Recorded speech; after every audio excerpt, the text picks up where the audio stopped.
Welcome to Accounting High. This has been just a series of serendipity moments.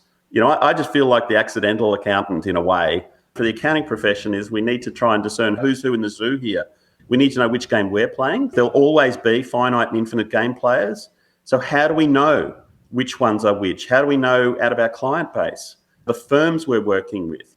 If you're living a duality and you're trying to straddle that fence between self-interest, keeping what you've got, as opposed to living a pure, more centered, congruent life, because you really find out that you're an infinite game player, but you're caught in a finite game or someone else's finite game, we need to make a call. Usually when we make those tough calls, they're agonizing, they eat up at us. Eventually when we make that call, we step into a power zone, really. We feel freer, lighter. We maybe feel some guilt that we didn't do it earlier. Everything's just happening for us, not to us. May I have your attention, please? Welcome to Accounting High. It's freshman year at a brand new school. Here, we have no rules in place as we're on a mission to set our own traditions. So hang tight and learn with us as we grow. At Accounting High, you can expect to gain knowledge in a completely different way than what you may be used to, with some fun and oftentimes colorful conversations. Whether you loved high school or you hated it, here's your chance to be a part of an unforgettable experience redone. While you're here, don't forget to follow us on Spotify or subscribe on Apple Podcasts or wherever you may be listening to us right now so you don't miss out on any new episodes. And feel free to leave us a 5-star review letting us know how the school year is treating you. In addition, share this episode on social media, tagging us at Accounting High. So sit back, relax, and open your mind because class is in session. I repeat, may I have your attention, please? This is another public service announcement brought to you in part by Accounting High. The views and events expressed here are of the next generation of accounting and tech professionals leading this space. The events and suggestions are not to be taken lightly. Children should not partake in the listening of this podcast. Anything else? Yeah. So without further ado, introducing the star of our show, Scott Scarano. We're gonna have a problem here.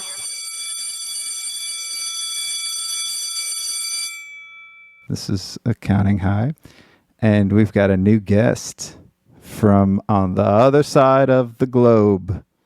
Here, our 2% of listeners in Australia are going to be pleased that we have Clayton Oates on today.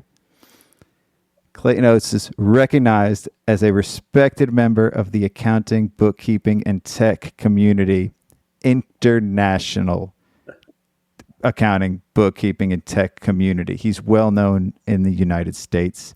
He's well known in Australia. I'm sure people know him in other countries too. I'm sure that you're known in the UK, in South Africa, in all the English-speaking countries. I don't know about the French-speaking countries or the other Spanish.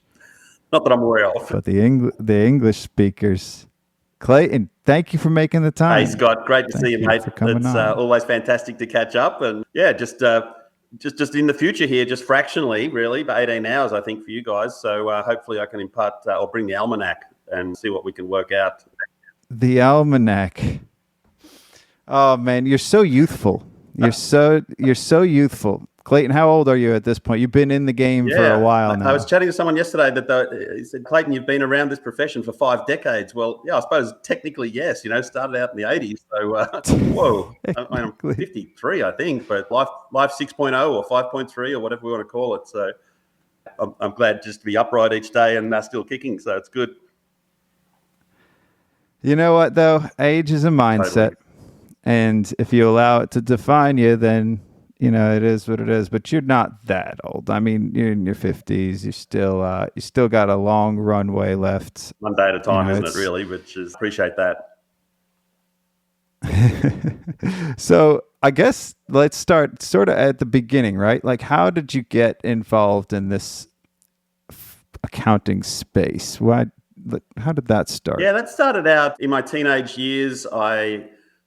We grew up on a farm. That was probably the reason I looked at accounting, to get as far away from sheep and cattle as possible. But really, the real reason was that we had some family friends, actually, that that seemed to have some sort of lifestyle, some sort of, they traveled. This is the 70s, when I'd grown up as a kid. They'd just been to Vegas, and I go, my gosh, how do you do this? Now, I never really asked them, but I equated the fact that they had their own business, therefore that equals freedom. And obviously we know the price of freedom is not free, but I felt as though, okay, how do I have my own business one day? And final year at high school, I had no idea what I wanted to do next. Mum had just gone to see the accountant. I was sitting in the car waiting for her, and she said, hey, maybe you should do accounting. And you're good with numbers, or you're okay with maths. And this is how much, these serendipity moments in life, right? And I thought, okay, I'll go do accounting. Really certainly not to be a tax accountant or a partner in a chartered accounting firm. I had no vision or goal of that, but I associated finances with business. So I thought, if I go to learn accounting, at least I'll know that piece. If I'm going to grow a business, I want it to exist and grow and support my life as I want to create it. And then at university, I spent 5 years doing a 3-year degree. I had a great time. I saw a few subjects a couple of times just to make sure they were right. 2 years in, I actually scored a job at Price Waterhouse, at one of the big 8 in those days, PW. And it was fantastic. It was a great place to start. I thought, wow, I'm on a bit of a journey here. I'll learn about business. I'll learn about clients. I'll try and work out which businesses it is that I'm going to go into. And effectively, sort of 5 years in, I felt as though, oh my gosh, I'm feeling trapped in this. It was like doing tax for 5 years. And I just woke up one morning. It was the start of a recession in the 1990s, early 90s in Australia, or a global recession, really, similar to perhaps what's going on at the moment. And I felt as though I just can't do this anymore. And I actually walked into the senior partner's office and said, look, I'm out, I'm moving on. I had no idea what I was going to do next. And they just said, oh, okay, when are you thinking? And I said, well, maybe Friday. Good time to leave. This is a Wednesday. No concept that I had to give a month's notice, nothing. I just made that call and I was doing it. Walked out of there looking for a reset, really, and got into industry. Actually, a month later, I went to a recruiter and he said, there's no jobs. And I said, listen, that's your job to find me a job. You get incentivized for that. So he actually found me a role at a client of Price Waterhouse, and increased income, seemed more relevant. It was actually setting up software systems in supermarkets, so accounting software. And I loved it. I thought, this is great. And then I met my wife a year later, and she lived 1,000 miles from Melbourne in a little country town. I thought, well, I'm going where you are. Take care. Do you guys use miles there? I'm you say 1,000 miles. I'm doing conversion for you guys. 98% of Jordan. Oh, wow. I mean, that came second nature too. You were just right off the cuff. You went straight to miles. I mean, that's impressive. Don't get me saying niches. It's niches. I say niches myself. I say it as well. There's a lot of niche, niche. We have so many different ways of saying on this podcast. We have episodes titled verticals just because I don't want to put that word on there, the other word. Cool. Well, so what ended up happening is I left, Melbourne, went to a small country town where I am today. Actually, I was 24 years old, or 25 actually, in the 90s. And the only job I could sort of get in those days up here was back in public accounting. And so I went back into it. And I felt as though I'm not going to stay here for very long. And it was another sort of 3 years, I suppose. And again, incredibly frustrated. I was in my late 20s.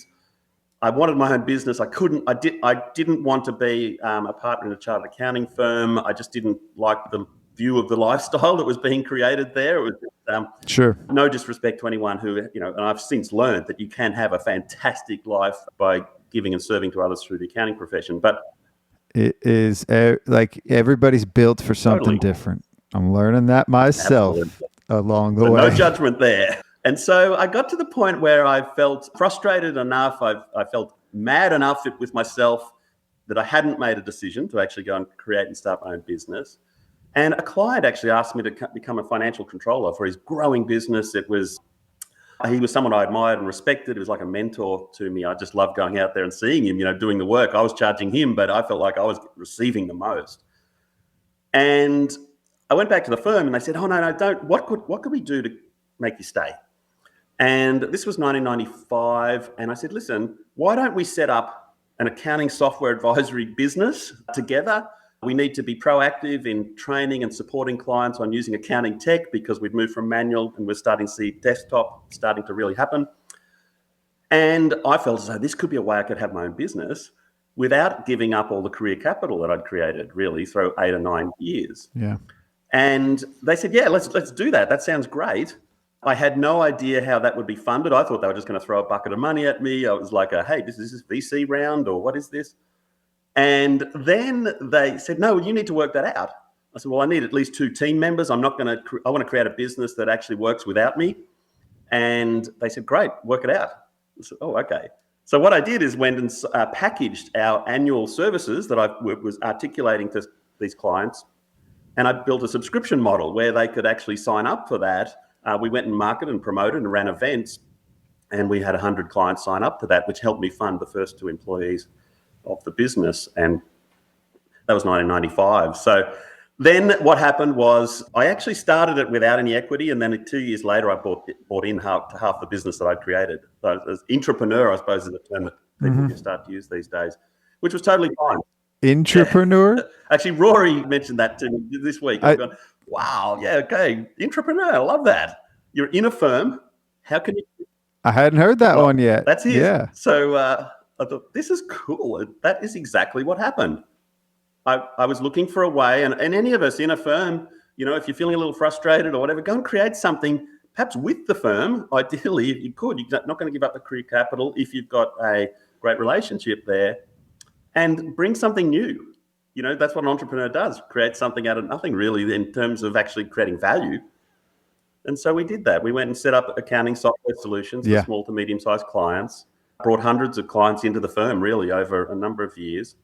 And I then thought this is the future. Every single accounting firm is going to have a software advisory division, surely. This game is probably going to be over in a few years. Every business is going to be set up perfectly. Tech's going to just be throughout everything.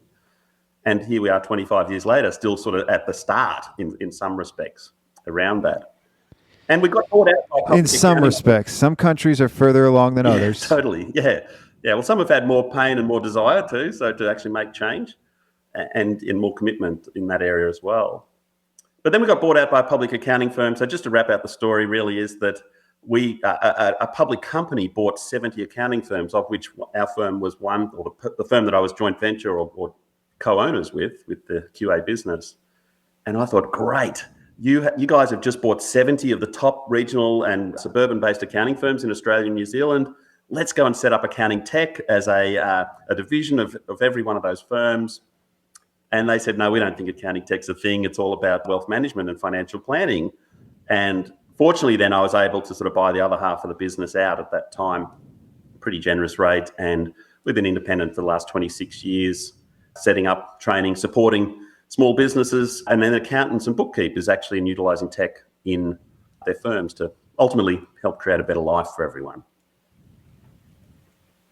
And here we are. For sure.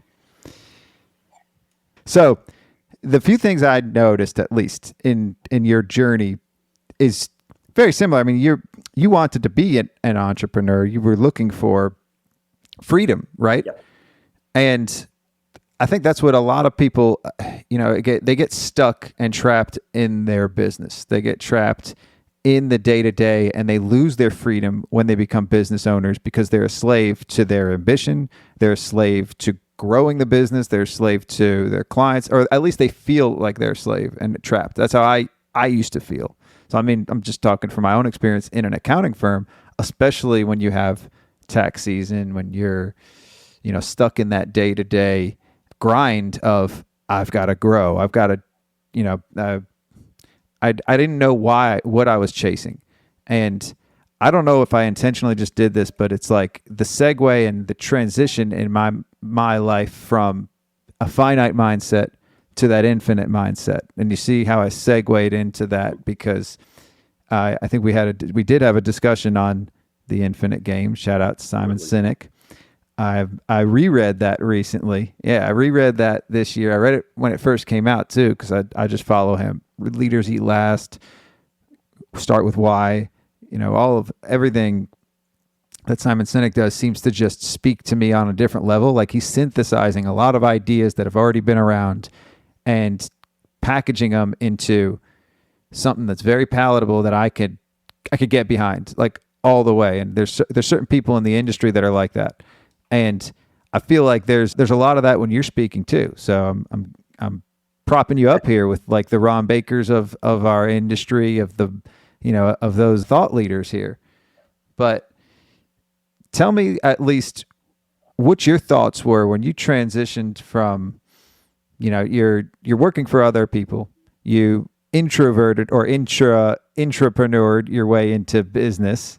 Do you have employees now at your company? Yeah, so is that right? That's correct. How many? How many employees? So we've never been a team greater than 8. Actually, I've done that whole snakes and ladders. 8, where you go to 8, you come back to 1. I've done that 2 or 3 times over 30 years. We're a team of 6 at the moment, a distributed team around the country, working with the best people. So going back to freedom. You got to define what that is for you. I can recall one day the founder of a very large mainstream accounting tech company in Australia, public company, asking me probably close to 25 years ago, Clayton, where do you want to take this? What do you want to do? I said, look, I just love to be, I don't want to be the big, I have no ambition to be the public company. I really consciously try to keep the ego in check, although naturally as a human that runs away with us different times.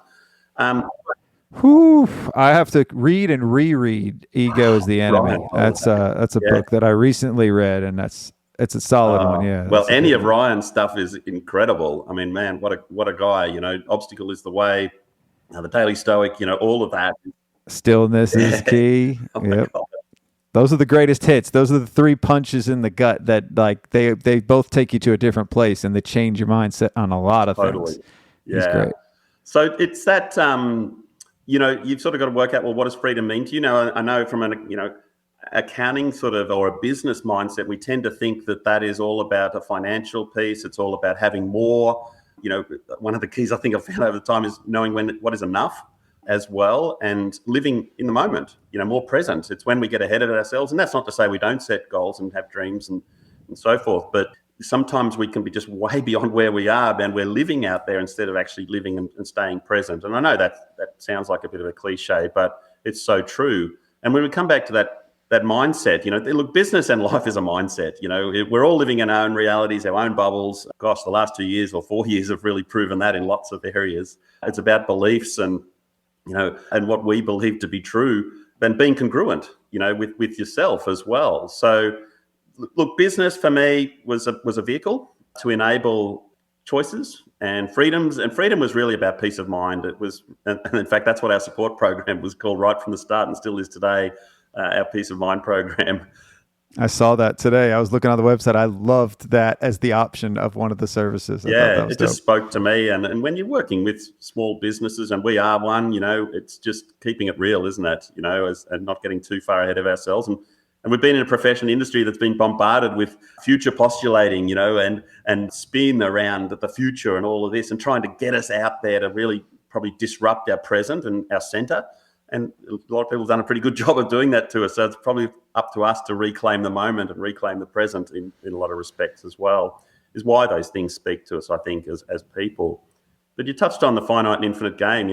For me, that piece, I just had this underlying core philosophy, and I think this is universal, although I've discovered that a lot of people mask it, or maybe it's not universal. Maybe there just are these 2 types of game players, and we'll talk about that. But you've got to find your arena that is where your tribe is and where the people that actually have that same center and core hang out. And that's part of the game. But that whole piece of actually, we give and we get in that order, you've got to create more value than we capture. There was a quote by a fellow called Brian Irwin, that Tim O'Reilly actually had virtually the first commercial webpage, O'Reilly Media. And actually his webpage was about cataloging what's on the internet. It was like the library. Oh, look at that. That's on there as well. I can actually go and do this. And he commercialized it eventually. Eventually I realized, we're going to be half the internet here if we try and keep track of what's on the internet. This is just getting too big on us. And then they sort of commercialized that a little through advertising and so forth. But Brian Irwin actually said, well, hang on, we need to always constantly realize that we need to create more value than we capture. And that's sort of that infinite mindset, abundance thinking. And it's like, yeah, of course, and the entrepreneur adds value, creates value by taking the challenge and solving it in a way that you can make a tangible difference to others. And if you do that, you will make a tangible difference to your life and existence as well. That's just a law of the universe. I just got this belief that you do the right things, the right thing happens. It may not be in your lifetime. So don't worry about that. Just double down on doing the right thing, what you believe to be true and right, and just go there. So business and accounting and all of this has just been a playground, if you like, to actually learn more about this life experience and put into play these things that you believe to be true and important. And lo and behold, what pokes out the other end over time, over distance, and with a lot of activity is, in fact, validation of that belief and that process that you follow. It's very validating. Yeah. I mean, there's something to be said about having seen both sides of that mindset and having lived both sides too. And I mean, it sounds like, there was always like a means to an end, and through your journey, you were pretty sure of, how you wanted to do this in the right way. And I think that's also what leads to a happier life too, like knowing what you want and not doing what others think you should be doing, or not, not being, not creating this whole persona of somebody that should be successful. In the accounting profession, there's different personas, and there's different people that are, this is how you should be to succeed, and this is what you need to do in business. And I think maybe I was just following the wrong people, or I had the wrong influences early on, because I thought I need to keep everything to myself, and everybody's competition, and this person, and I've talked about that a lot on the podcast, that being on the other side of that is so much better. Like I don't know if there's another word for it, but it's so much more refreshing, and it's so much easier to live when everybody's your friend, and you can learn something from everybody. Everybody's got something for you. Everybody's got something to share. Everybody's got some value that they can add,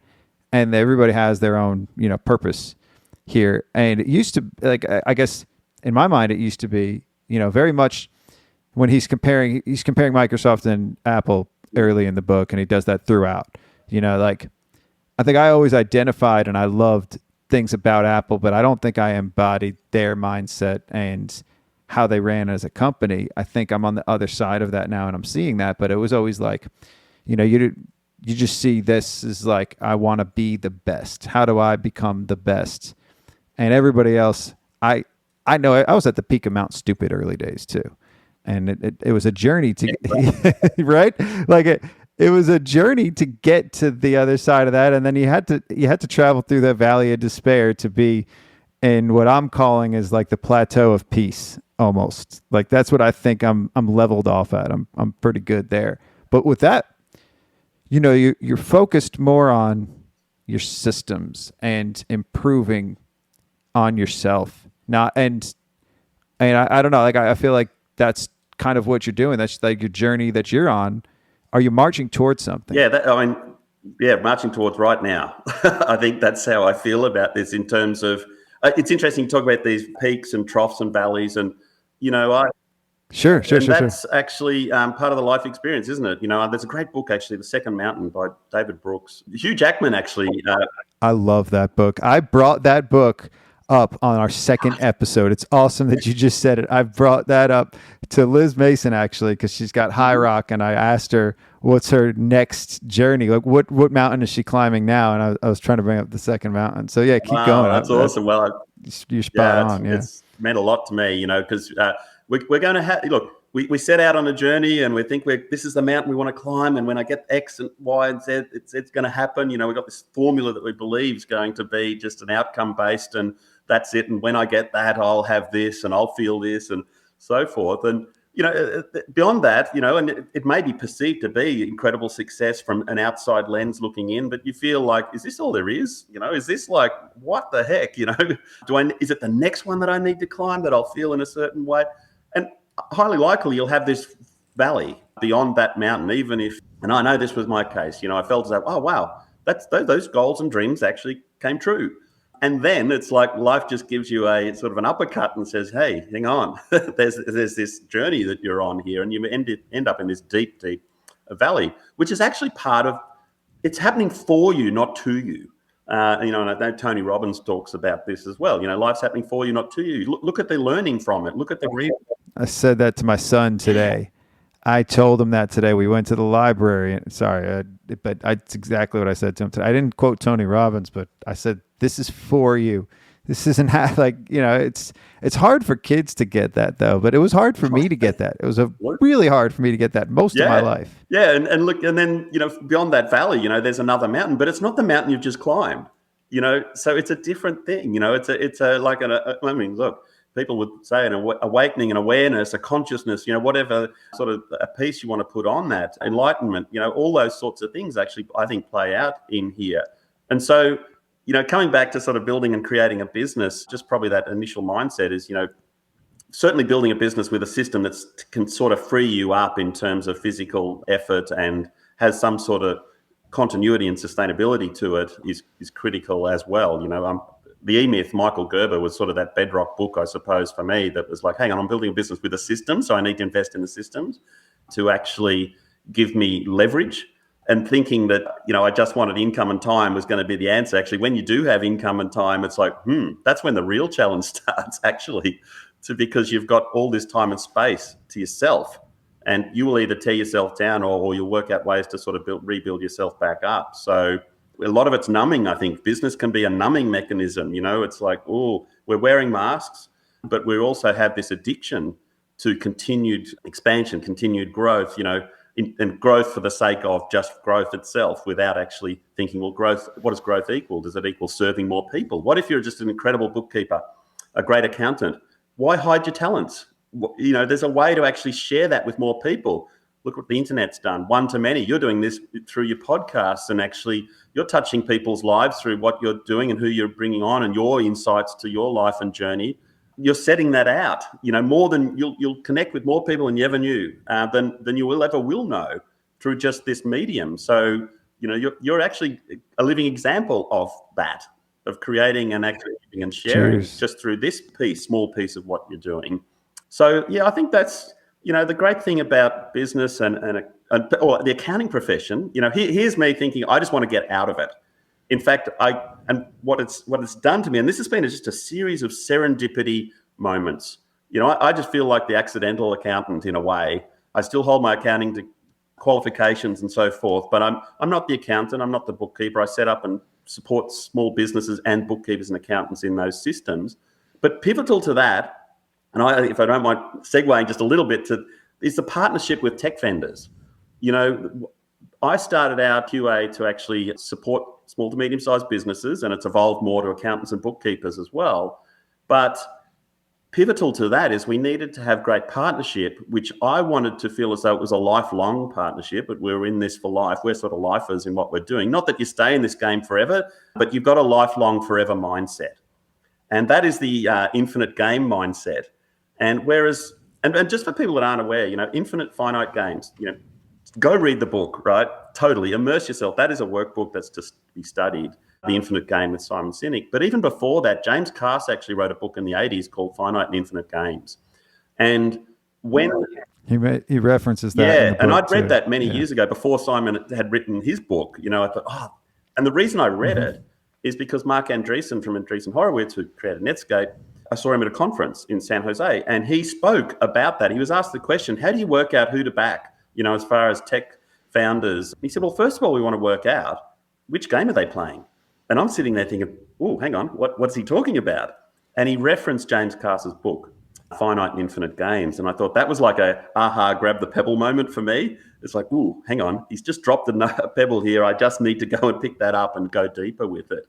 And so that then, because what I was looking for at that time, and I was looking for, why do some partnerships last? Why do some relationships last and others don't? Why do I feel as though some of the tech vendors we partner with, that it's just a one-way street here and it feels like I'm a pawn in the game? Whereas others, it's like I've got this deep connection at a personal level that I feel as though we're in this forever. We're in this to create this abundance and more, and help and impact people in a more tangible way. And you come back to the Apple and Microsoft examples, and even Brian Irwin talks about that with Microsoft. That was Tim O'Reilly actually talks about it to say, hey, the Microsoft model, when particular leaders were in charge, I think when Steve Ballmer was there, it was just all about getting winning. It was about beating the competition. It was about taking people out of the game. And that's the finite game. So the finite game, the purpose of a finite game in a very simple form is to actually end the game. And you end the game by beating the competition, dominating and just making people run out of oxygen, basically, outlasting them, those sorts of strategies to actually, and you don't want more entrants to the game. This is my game. I'm going to win and own this. Whereas the infinite game, which I think most of the accounting profession is, and we've got 500 years worth of history here, is that we are infinite game players. And so the purpose of an infinite game is actually to continue playing the game. How can we bring more people into this? It's not a zero-sum game. It's actually a game of abundance. It's a multiplier that actually occurs. And so there are these two games in town. And so if you've had a situation where you're feeling as though you're partnering with I'll use tech vendors because I've had the most experience with partnering with lots of vendors for over 30 years. And by the way, we chose multiple vendors right from the start of our business because I felt as though I needed to de-risk our strategy here. I couldn't just go all in with one vendor. I needed to choose multiple. We needed to sort of know three, so beware of three, know two, master one, I suppose is the 3-2-1 rule that I sort of adopted. Because what if that relationship completely falls apart? What if that vendor does something that's totally incongruent with my core values? A lot of people, that does happen, right? And they feel trapped. They feel as though, I can't give this up now. It's like what's the example? The monkey with the hand in the bottle. How do you catch the monkey? Put the food in the bottle and the hand in there and it just stays in there because I must keep what I've got.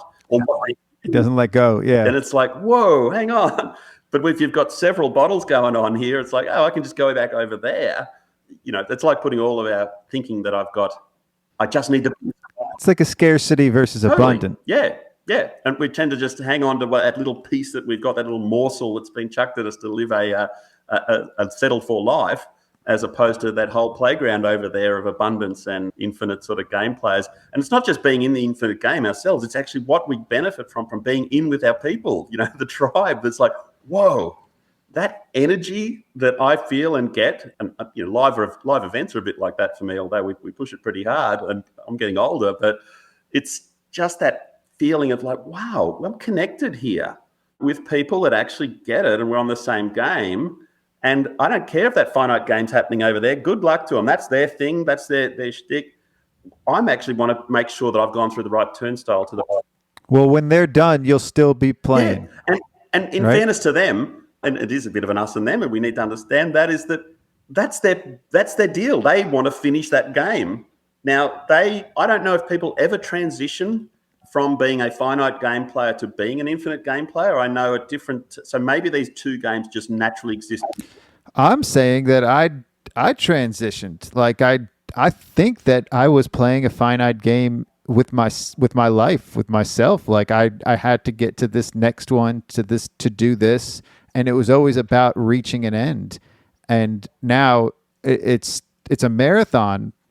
And even marathons have to end too. Were you an infinite game player that was just trapped in a finite field? I think so. I think that's another thing to touch on. I also feel like right now I'm looking into a mirror of my future, right? Like you're giving me the greatest hits of the books that are on my bookshelf behind me. Like everything that you're laying out there when you said the E-Myth, like there's a lot of this where it's like I can just hand over the mic to you and I'm not going to come on and you'll probably say the same I would. The wisdom of the crowd on this show. The wisdom that's contained in it. I mean, I just finished a book this morning. I picked it up 4 days ago. I'm not usually a fast reader. I do still listen to a lot of Audible these days, but if I love the Audible, I'll buy the book because I want the library. I want the tangible for the Me too. I want the tangible. I'm holding up Infinite Game right here, and I haven't actually I haven't read the physical pages. I've listened to the book twice, totally. But I wanted to sit down and do the page. Now, I did pick up a new habit of reading at least 2 pages of a physical book a day. And so I am getting through more books, but it's, one of the habits that I'm tracking every day. And that's awesome. One I'm reading right now is Think Like a Monk. Well, I just finished this morning. You'll know, the book's, 25 years old, and I'd had it on my list forever, to read. The Monk Who Sold His Ferrari. I just finished it called Robin Sharma, 5 a.m. Club, I feel like I've heard that one before, but I forgot. Like I didn't even know who about it again. So I'm going to write that down now. And Yeah, well, a lot of the stuff that we're future book talking on about my is in list. that book, So he's like a collector, a curator of wisdom of thousands of years, effectively, that's put it into this sort of mode that it's like resonates when you're reading it. Oh yeah, like a lot of this stuff. You think, well, yeah, I've heard of that, or I knew of that, or well, if you to know and not to do is not to know. That sort of piece is important as well. And we think we know a lot of things, but we're actually not doing it. We're not taking that action. So even just that reading of 15, 20 minutes, half an hour, it's habit stacking, really, isn't it?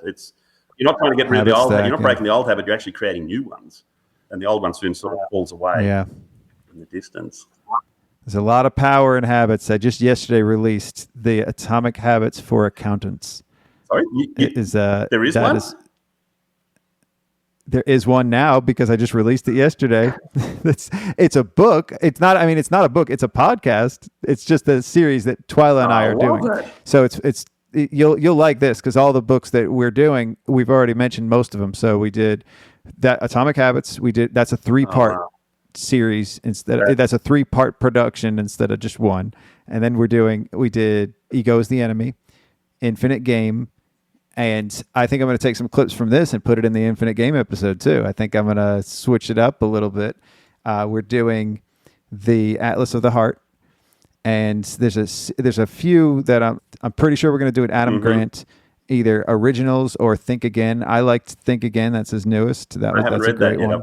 I'm open for suggestions. Yeah, I'm open for any other suggestions that you might have that you think we're doing books that bridge the gap between mental, physical, and emotional health as it relates to the accounting profession, right? I mean, as it relates to all of our lives as business owners, as entrepreneurs, as accountants. Wow. Yeah. James Clear. What a guy, in terms of that Atomic Habit.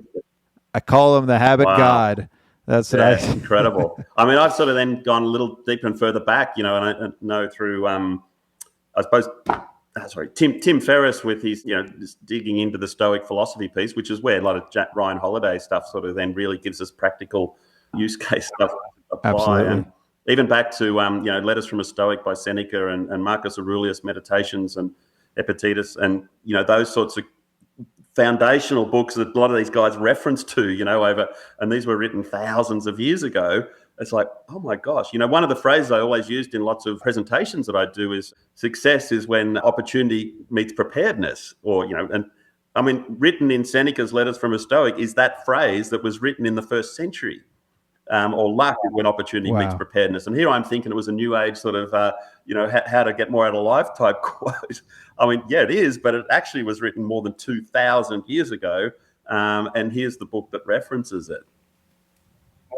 Well, that's amazing. Like everything is very cyclical too. I think generations tend to be pretty cyclical. Like it passes on from generation, skips over a generation, and then different generations have different mindsets too. And I think we're seeing that changing of the guards, so to speak, happening between generations in worldly. I mean, I think in the United States for sure, we're seeing that with boomers, and I guess there's a series of generations, but they always highlight the oldest and the youngest whenever it's talking points, right? And I don't believe that people are stuck in their age generation. Like I said earlier, age is a mindset, and you can choose to believe. I recorded a great episode with Kelly Parks at Accounting Web where I met you, and we were talking about that in our episode, which will be released at this point.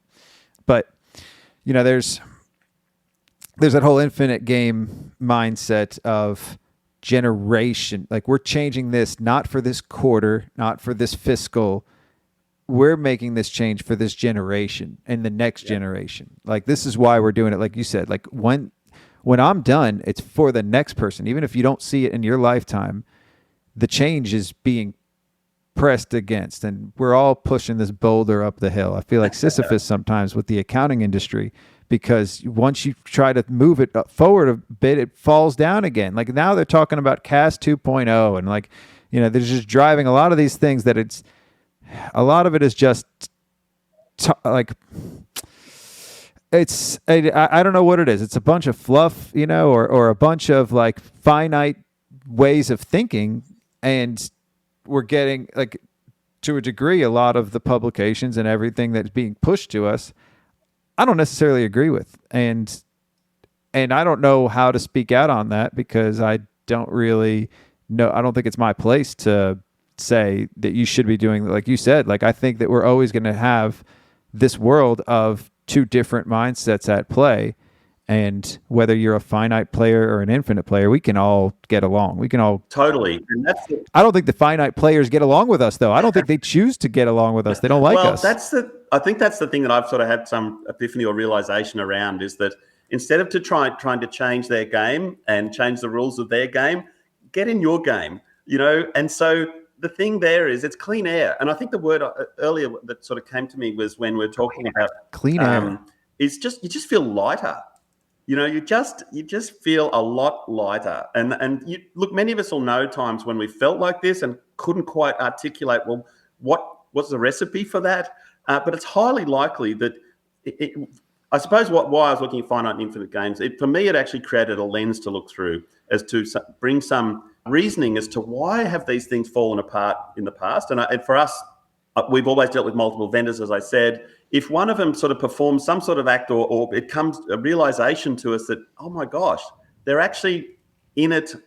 Look, self-interest lives, right, in all of us, but they're in it for the purposes to go through me to get to my clients, or their behavior is untrustworthy. There's an ethical base issue here. And you see a lot of companies, they can talk the talk, right? They have it on their wall. We're about values, integrity, all these, phrases. I don't care. Like, your actions speak so loudly, I cannot hear your words. And so when we see things that are incongruent with us at our core value, we need to make a call. We don't necessarily need to go and beat that person up and try and force something down their throat that they're just never going to get because they're just in a different game. But we have a choice. We have a choice. We could either get bitter or better. I think that's something that I've lived by. When you have an experience that really bitter or better, cuts at your core, you have. And in fact, going back to Viktor Frankl and that, psychologists say we have 100% control, and we love control as a species. We have 100% control over how we respond to something. We have almost no control over what happens to us.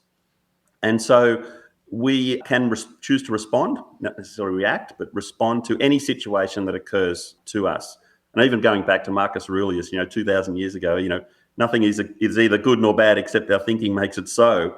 Now, sure, there's some terrible things that happen in the world, and I'm not really putting 100% sort of fits every scenario there, but we do have a lot of control over our thinking and our response and to pretty much everything. And some of that's automatic, and we've always got a space between what's just happened and our response. What we tend to have done over a long time is actually reduce that space, so it almost seems automatic.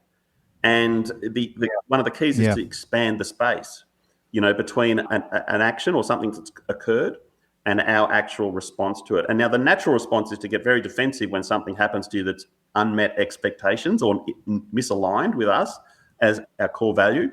And so, for example, if a software vendor suddenly breaks your partnership agreement, or they break pricing on you that you thought was set for life, if they then see that your client data is in fact their data and really the client is renting their data through a software subscription. Oh my, really? Are they doing that? I mean, let's ask these questions.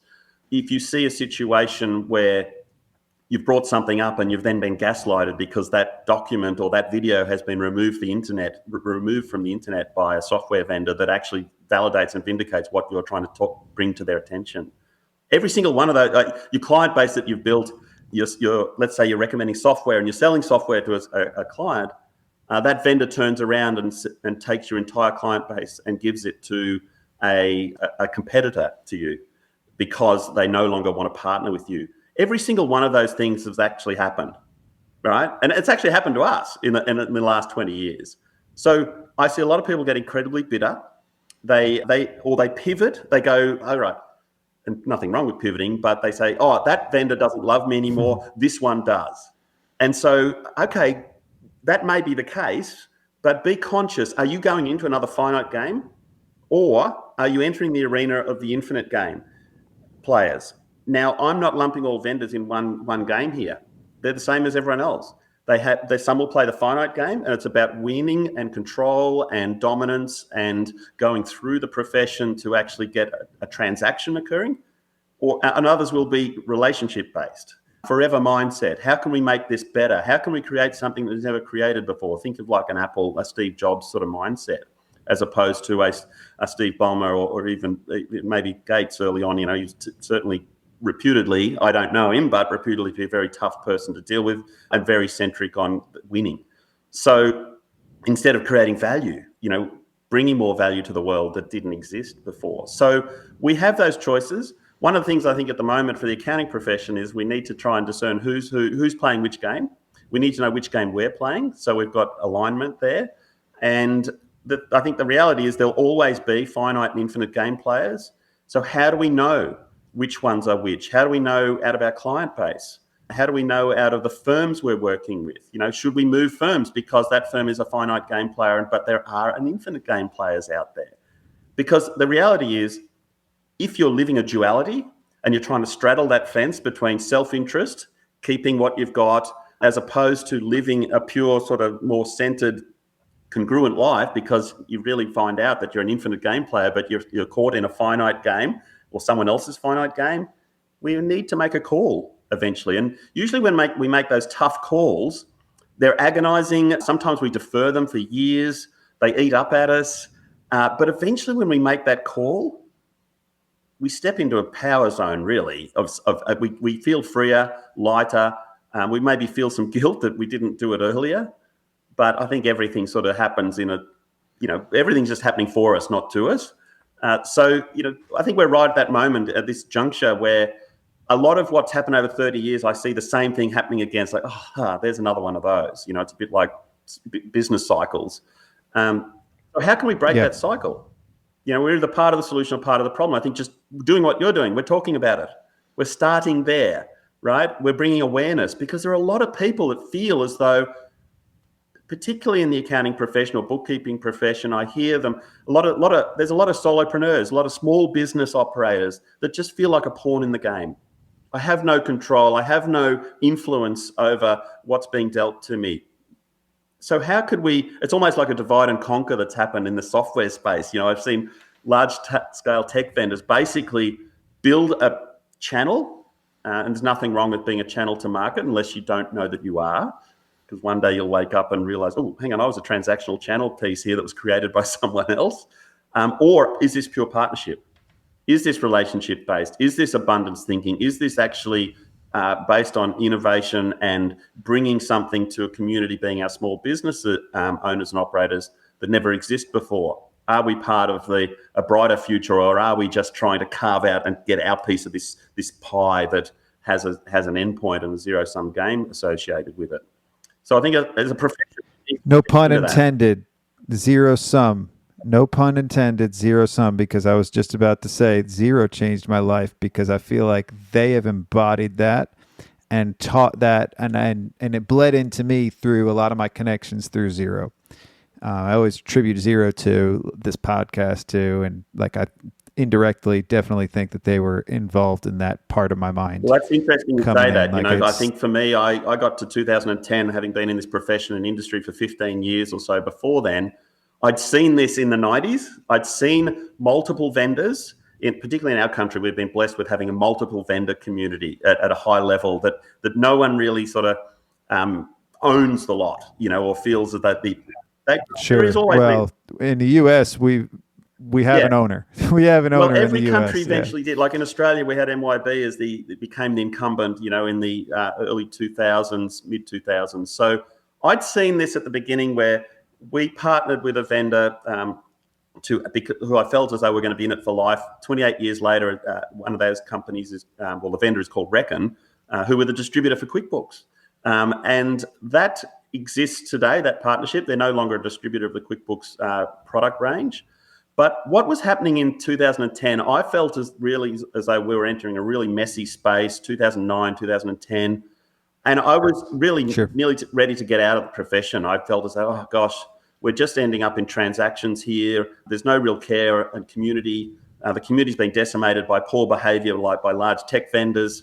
In fact, it's just distrust that's accumulated because of actions that have happened by these tech vendors over time. Enter Rod Drury and Xero, 2010, 2011. in Australia. Went to their very first conference in Australia. There was 35 firms at it. I'm thankful for Wayne Schmidt, actually, who invited me to that event. Wayne was sort of really twisting my arm to come, and I just, I don't know, Wayne, But then part of me is I've always gone to things. I've always attended. I've always turned up. Sometimes I have no reason, no idea why I'm turning up. I'm just going. You're afraid you're going to miss out, aren't you? Definitely that. But you never know what you don't know until you go. If you could go, I do have an addiction to conferences and events for sure. My hand is up. I've gained that addiction. Do you know how much I've traveled this year alone? Probably traveled more this year than I had in the last 15 years. Almost every event. Yeah, it's crazy. You get that energy, and there's certain people that just really thrive being around others, because those that are within your reach, you can bring a little bit of fun and life into bring a little bit of life into their life, right? What a great purpose. It fuels me. What a privilege, to be able to do that, man. That's just what the monk who sold his Ferrari was just talking about. Exactly what you spoke about right there and then. And we think our purpose is like, I need to make $1 million. I need to be able to sit on the beach whenever I feel like it. I need to have that jet, blah, blah, blah. Hang on. What about making a difference to the next person you see and speak to? You have no idea what's going on in their life, but can you bring some energy and good energy and empathy and connection to that person? What's more valuable? What's more priceless than that? And this community, this accounting tech, actually, for me personally, has enabled that platform. My goodness, it's incredible. And it is tech for me, because that's what enables me. That's what's given me the privilege to be able to do this is all of these events that tech companies are putting together in most cases. Like Carbon X I attribute that to me actually it was a journey to find my purpose. I've been, I actually was consciously trying to figure it out this year, and it took me up until June to pretty much synthesize it into, and maybe I haven't gotten into words yet, but it is really just to bring the fun back to this profession. Oh man, I feel that, and going back to that 2011, it was like I sat in that room, re-energized, thankful, a lot of gratitude in terms of, there's still a future here. There's a future with someone who gets it, who's actually trying to create a genuine partnership. I felt relieved. I felt like, wow, okay, we just haven't this hasn't been just an era that disappears. It's like, wow, this is going to happen again. And effectively it has around the world, And so the thing that I thoroughly enjoyed around that in the finite and infinite game piece was to say, okay, how can we discern who is playing which game? Because don't just lump everyone in the same bucket here. You may have had a bad experience with an existing vendor. It could be, all sorts of things that have gone on.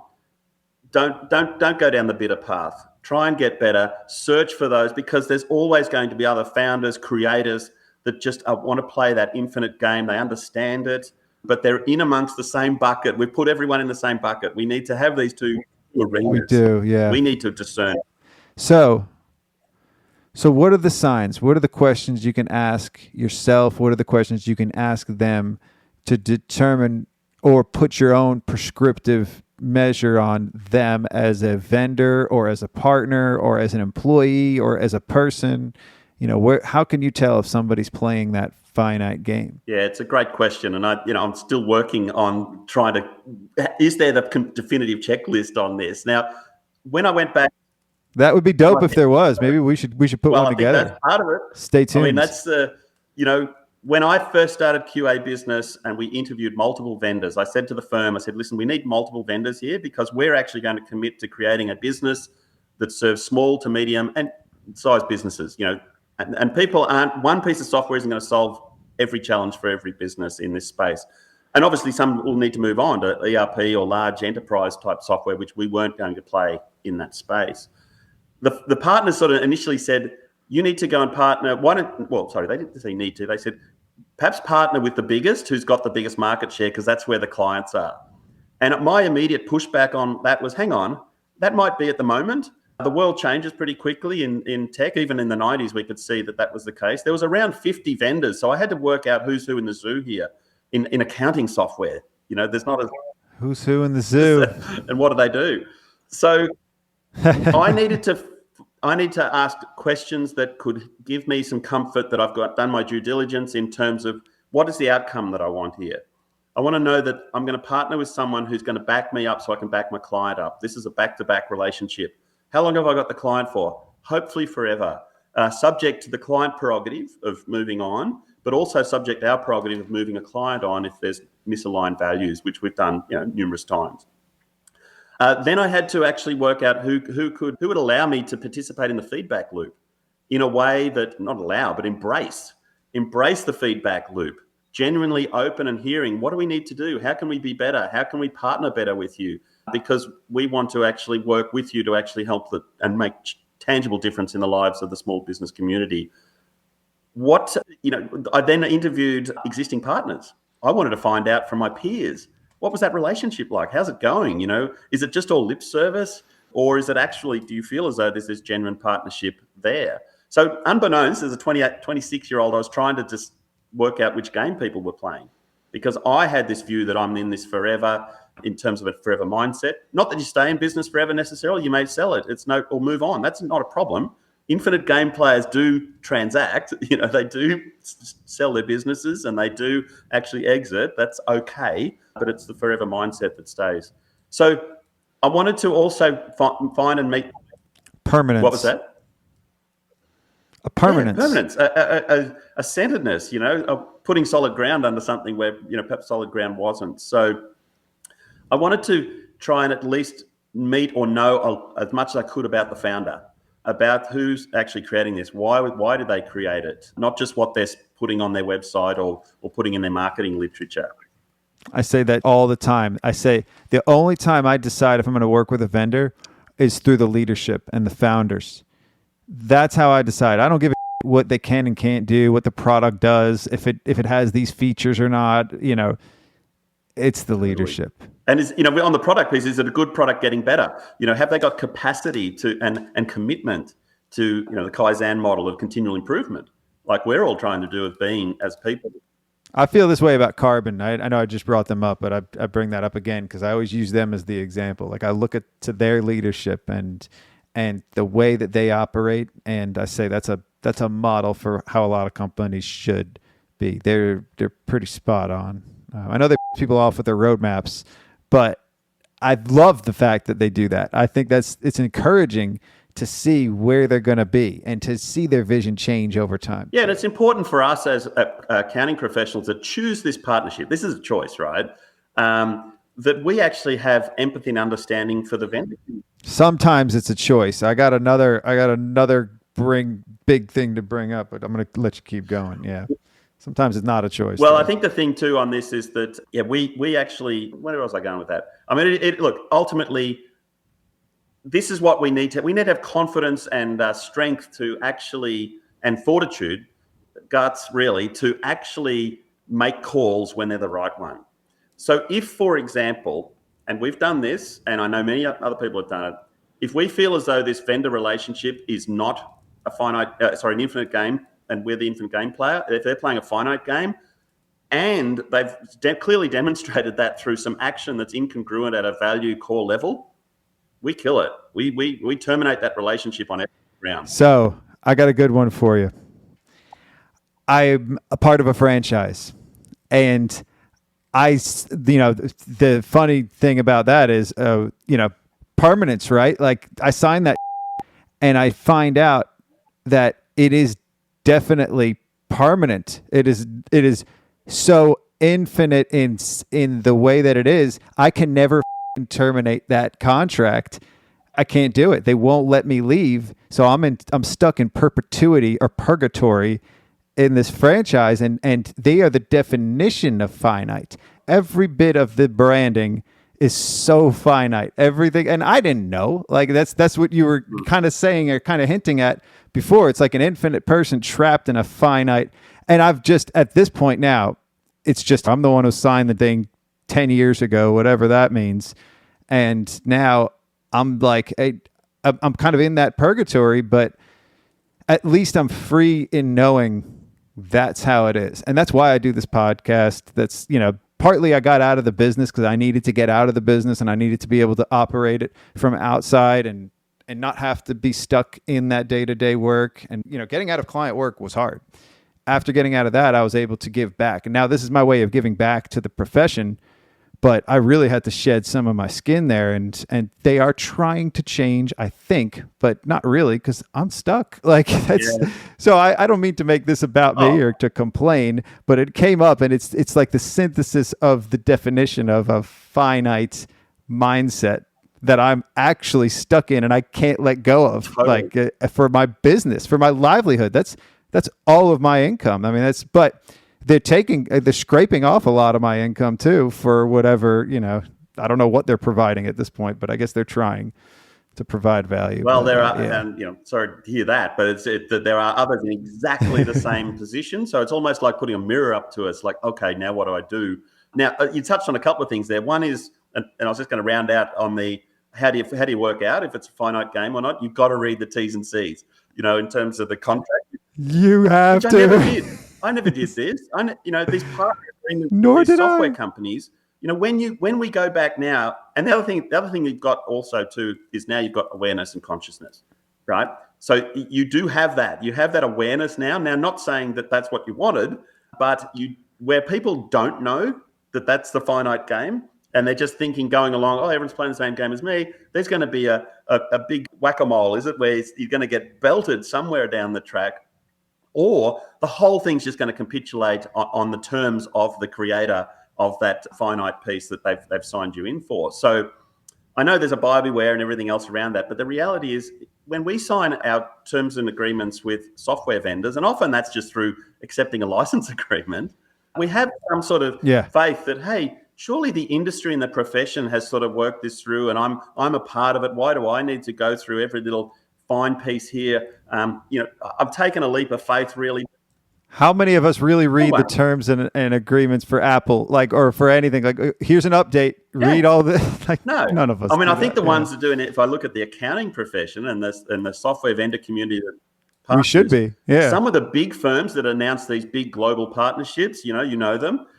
Their partnership agreements are different to the ones we've signed because their lawyers have gone through it and taken out this, inserted that, changed it.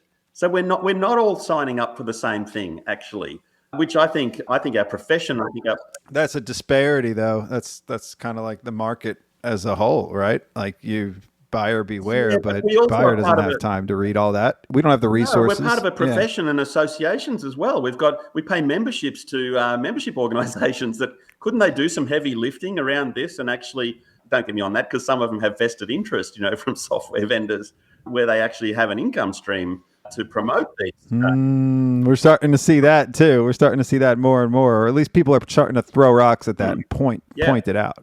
Yeah. So, and then look, eventually, I know in one case, one example for us, and it happened to others too, was where we built this software vendor relationship. It had gone for 25 years. There was a lot of recurring income in there, so it was a very attractive model. It was a recurring business. It was a SaaS model really in the 90s, that very early.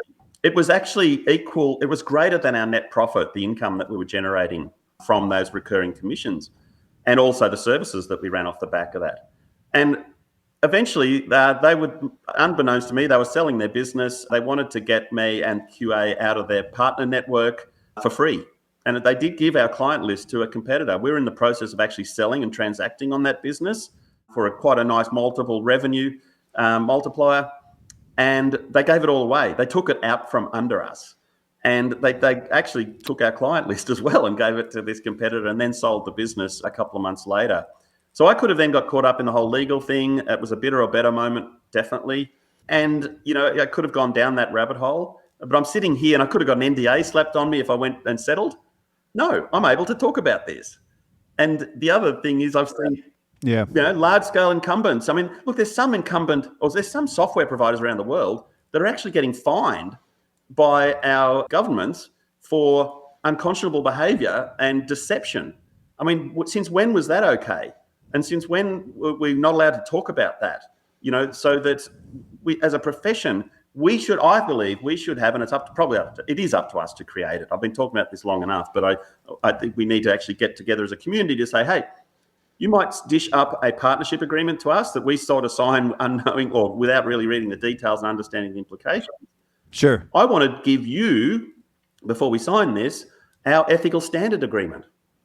So I want to actually know that these sorts of what's written into your partner agreement to stop that type of activity and behaviour. What's the recourse if we actually get to a dispute resolution piece? It's just, at the moment, it's all stacked in the software vendor camp because they believe that they've created the channel, and the channel is the accounting profession to sell and distribute their products. Well, we're seeing that more and more too, and it's very important for us as customers of this to be able to start seeing the signs.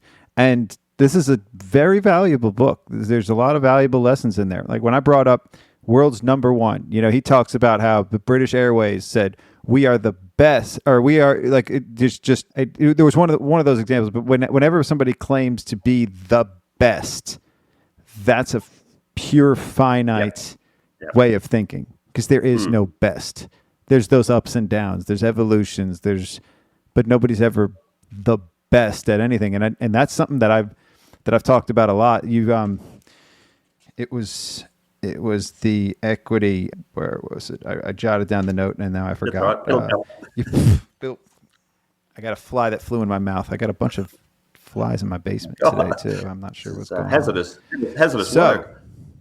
Yeah. Is it? I got the easiest job of anybody these days. I just sit and talk to people. So you said you built career capital, right? And you didn't want to let that go to waste.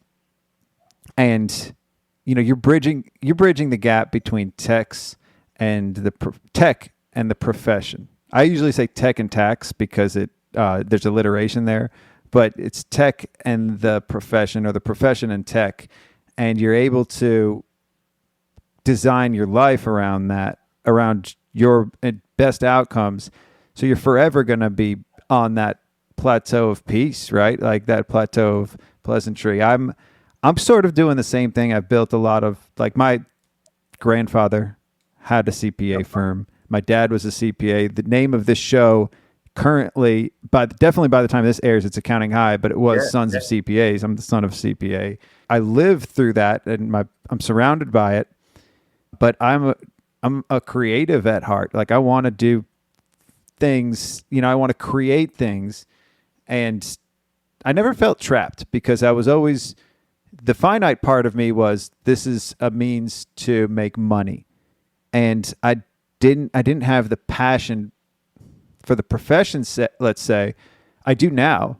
I understand a lot more than I did before, but before I was using the profession to make money. I wasn't giving back to it. I was using it. We talked about, we had an episode called Partners. We actually did 2 parts. And the partnership part with tech vendors, we had this discussion of partners or vendors. And I love the way you put it. You said partnership with tech vendors. Because I was saying, like, I used to call them vendors in a prior life. I used to say, you work for me. This is not, and that changed through Xero, and then it's forever changed for me now. I see them as partners. We're on the same platform. We're on the same, stage, so to speak, and we're all seeing eye to eye. And I always thought they were working for me. And you have clients that sometimes have that mindset. That's a finite mindset. But that's also because I wasn't incongruent with the profession. It was always for me. It was always supposed to be propping me up. And now that it's, to me, now it's not about money. Now I'm not using anything for my personal gain. I only can give back. I got nothing to gain because I've gained everything I needed to gain from it. I've made money. I have a business that works for me. I'm very appreciative of everything I've got that I can only give back because that's what feeds me. Like now it's like, to me, it's about educating and entertaining. Like it's a cheap way of doing edutainment, right? Saying that word. I'm trying to figure out a fun word or a playful word for that. Haven't figured that out yet, but balancing that and bridging that gap of entertainment and accounting, right? There's something to be said there. Everything I do is kind of like now at this point, I'm doing raps. This is what I was getting at. So I've always wanted to be a rapper. I've always wanted to rap. That's just where my head was at. Eminem changed my life, and his first album is Infinite.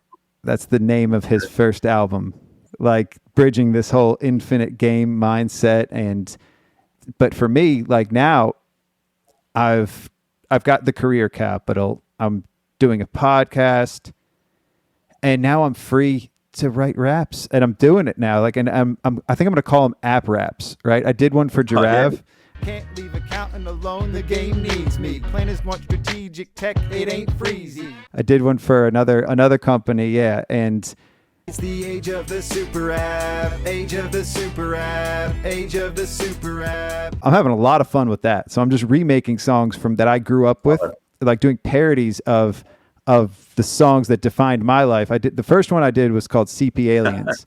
Foolish is how I act, but you know I ain't no fool. Thinking about how a podcast about accounting can be cool, like AJ to the ES, cause we adjust the journal entries, and homie, I think I made it, but I'm not automated. Finally ended client engagements that we tolerated, and now I'm rapping on a track that Outkast created. And it was an Outkast song that's called AT Aliens, right? So I took that and then changed it over. So it's almost like kind of how you backed into it. Now I'm backing into it, but everything that I do is still for accounting professionals because that's me. Still, it will always be me. Yeah, well, I mean, you're actually receiving by giving. You know, I mean, you've got it's like a order of things. We create a living by what we get and a life by what we give. You know, that sort of mindset and mentality. So, you know, I think it's wonderful. You can see that you've worked this out. But there's a journey to go through to actually. It all happens by accident, though. You said this, and I don't want to interrupt you anymore, but I this is like a greatest hits of everything you've said. Like, accidental accountant. Blake Oliver just recently told me that everything I've done is accidentally on purpose. Like, almost everything in my life has just been accidentally, but on purpose at the same time, too. And it's like I'm trying to work all of this out and figure it out or synthesize it into words, but it's all just always been happening. It's all just accidentally. Well, you went purpose, through the turnstile right? to get yourself in the arena, first of all, you know, or out of the other arena into this arena. So give yourself credit on that. And it's almost a serendipity, I suppose. You know, I love that phrase. When traveling, you know, serendipity traveling or serendipitous moments, fortunate accidents. You know, I was reading and listening to Tim Ferris actually many years ago. And, you know, huge fan, followed, you know, read his book. I was actually reading his book on an aeroplane coming back from San Jose to Australia. And he was actually coming to Australia in a few weeks' time. You know, I booked in to see him and taking a few mates to it. And you got to come and see this guy. This is quite a few years ago, maybe 8 years ago. Anyway. Was it 4 hour work week? Yeah, so I just finished reading. In fact, I've read it on the plane. And I had this feeling on the plane. I thought, maybe he's on the aeroplane. You know, I just had this innate feeling that he's here somewhere. And I walked around the whole plane. I'd lucked him in business, and I walked around the whole plane. I was sort of looking at everyone. No, he's not here. Okay, whatever. I just had this feeling, you know. And anyway, I get to Sydney Airport, and I just come back from Vegas from a Doug Sleater's conference, and I had a T-shirt that said, "My name is Alan, and I bought a giraffe," you know, straight off The Hangover.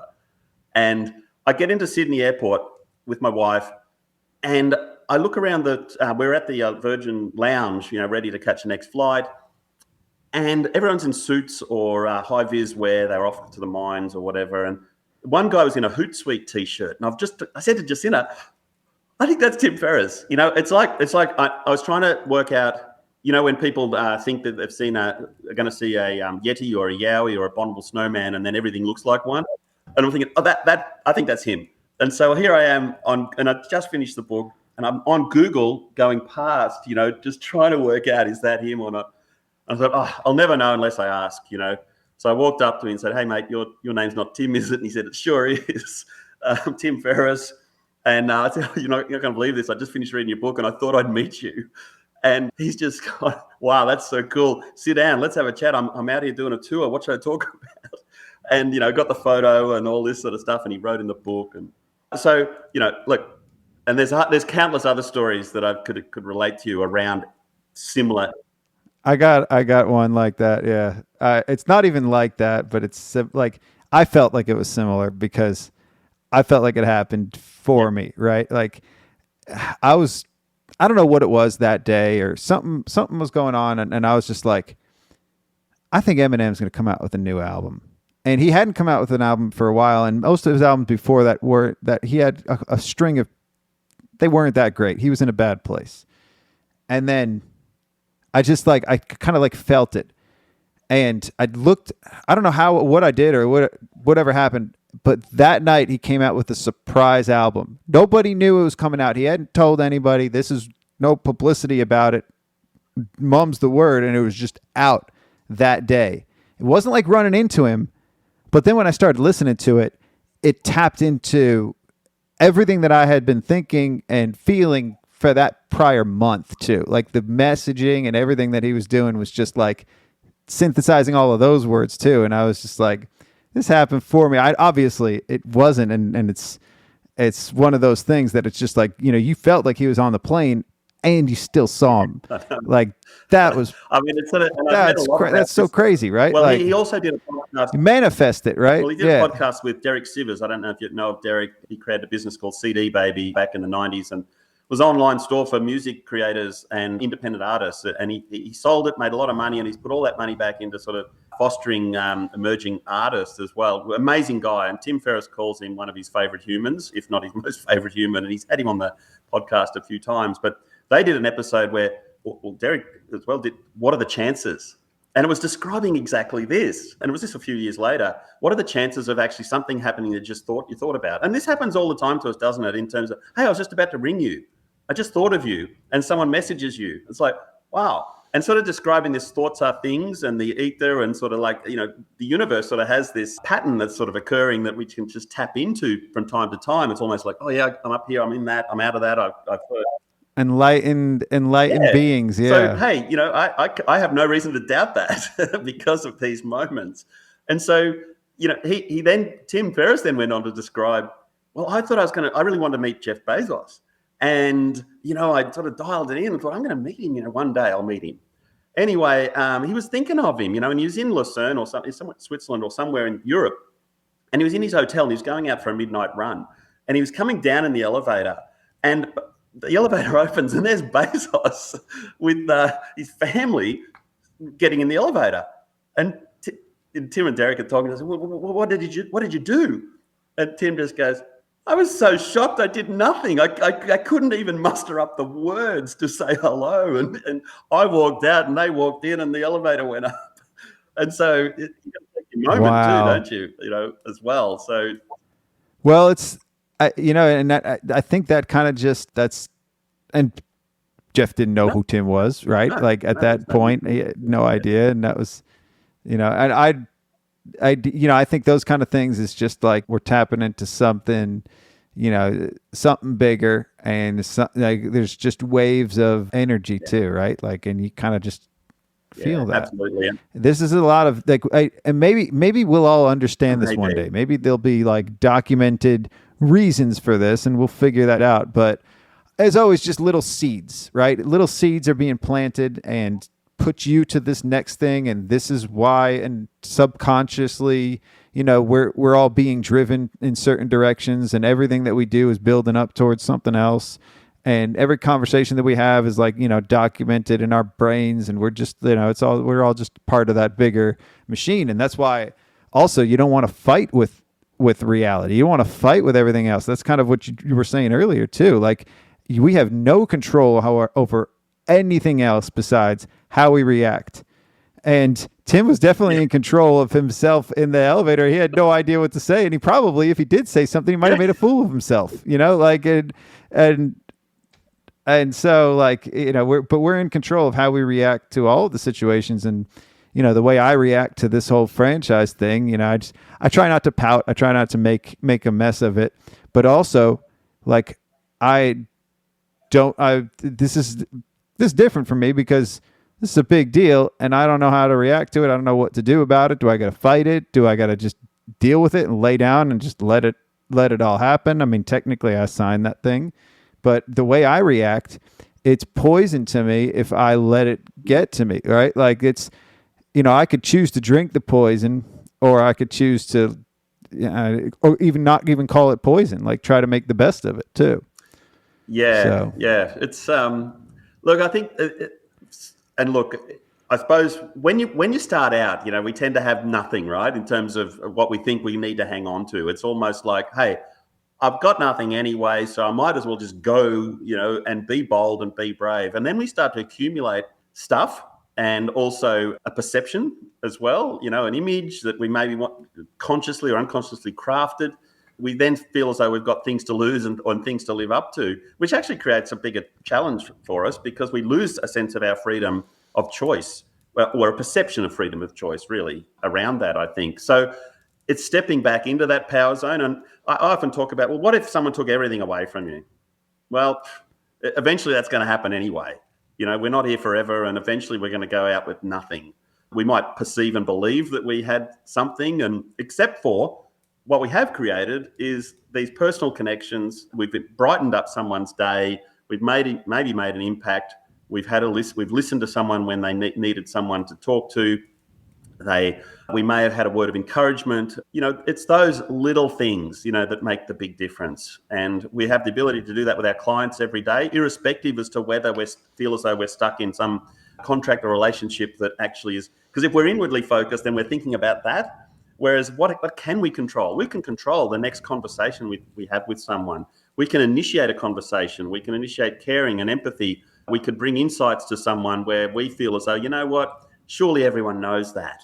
But no, a small business owner and operator that's trying to manage their cash flow, or they're up all night manually writing their invoices, or, hey, but we got a better way that maybe you could handle that. Buy back time in your life. And that for us, our 1-300 number or 1-800 number is 1-300 buy time. We're wanting to help clients buy back time in their life. Why?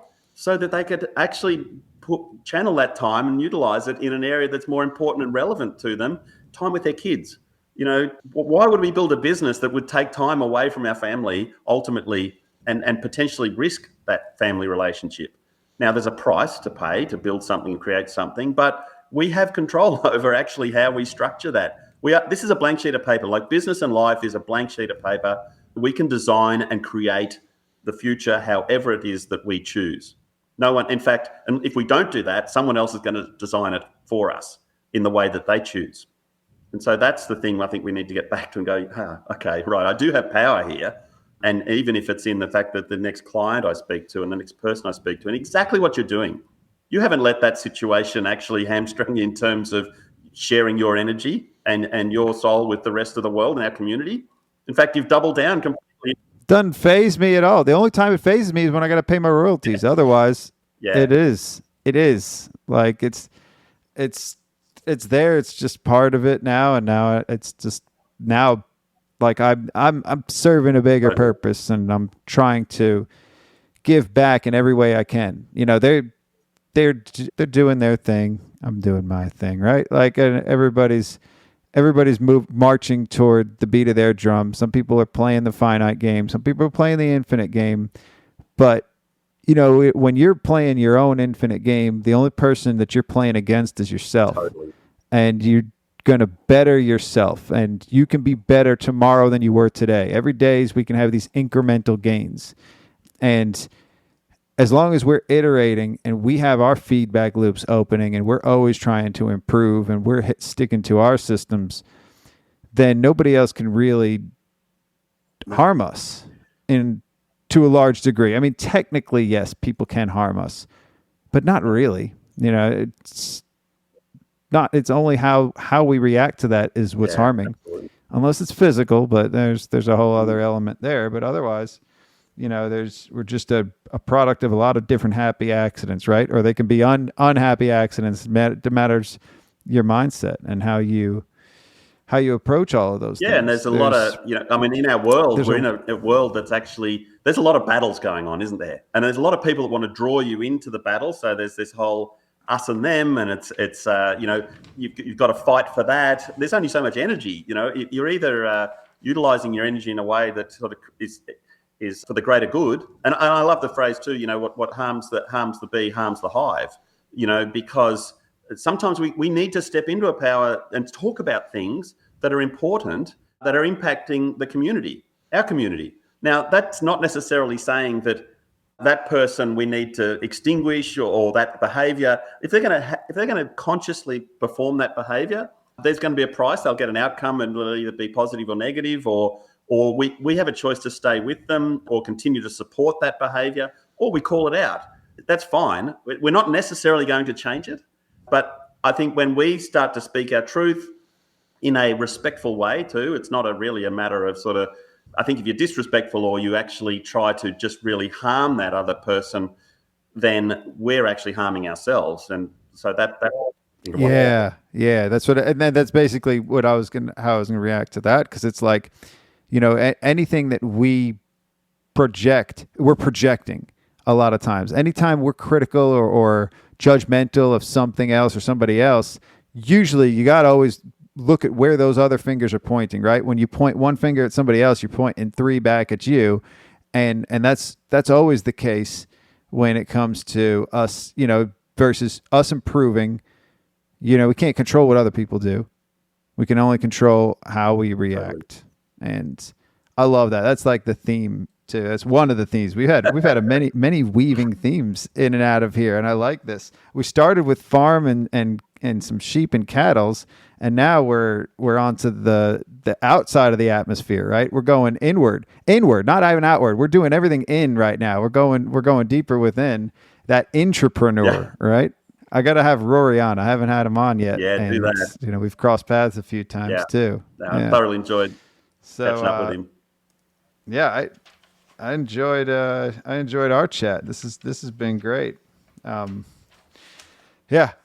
have a lot of things on the tip of my tongue, and I think you're on that same wave. Like everything that we were kind of saying, we were staying at the same pace. I think something that sort of struck me just a few minutes ago when we were talking was, we talked about events, right, and getting in that arena, and that's incredibly energizing, for me personally. And I think at that moment when I went to that XeroCon in 2011, and I was sitting in the room, I was just like, wow. Here's a founder, a creator that's put it all on the line for the purposes of actually creating and making something different to what was already in existence in a better way, in a more collaborative partnership way. And I want to see, like Xero, for example, completely continue to double down on those partnerships and relationships, to be the differentiator in our space, that just says, hey, this infinite game is happening and we're playing it and we're over here. Come join us if you want to. I mean, that's, others might not be are playing the finite game. It just gives that opportunity for the community to discern and decide which way you're going. And then that fosters another community, in the third-party app community. You don't have to follow the playbook of the finite game player if you are not that. So go get on the infinite game. Yeah. And this just self-perpetuates of abundance and just accelerates what we can achieve together. But the thing on the learning side too, for me personally, going to events was all about really, I didn't realize it was so much about the connection when I was going international, but it is, it is this exactly what we're doing here, man. The fact that we caught up in San Diego and now we're having this quite a deep conversation together, which I'm getting so energized from actually chatting with you. This has just made a difference to my day, and catching up with my kids and my family after this is like, I'm going to bring that energy to that, because you've actually. And you're going to be all smiles, which I think you're always all smiles. Not always. And one thing that it's not all bed of roses, but we have that choice again to bring that energy, because out of pure self-interest, smiling actually and bringing that energy forward from a self-interested point of view is good for you. So, of course, yeah. Makes sense. Well, and one thing I always have to remind myself is I have to be completely independent of the thoughts and opinions of others. And I can only bring my own energy to anything. But one thing is, when I say that, is like, sometimes I have to be independent of people's good opinions and thoughts too, because I'll let that get to me and I'll let that affect my mood, and it'll put me in a better mood. But then quickly I could see something else, and then somebody says something else, and that could also deteriorate my mood. And you're on this too. Ebbs and flows of being controlled by those perceptions. Yeah, by the good and bad.